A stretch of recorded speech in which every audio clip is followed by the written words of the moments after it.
Cheating is a choice, not a mistake. Cheating is an act of betrayal.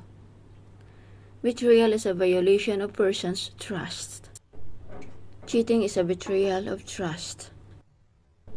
Kadalasan sa mga kwento at pangyayaring nababasa natin sa social media, ang tinuturong dahilan ng pangangaliwa o panluloko ng isang tao ay dahil sa maaaring ang isang taong nasa eksklusibong relasyon ay naakit sa iba o mayroong sexual attraction sa isang tao bukod sa kanyang asawa.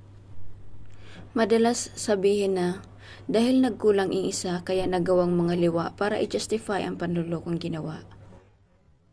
Feeling victim, ika nga.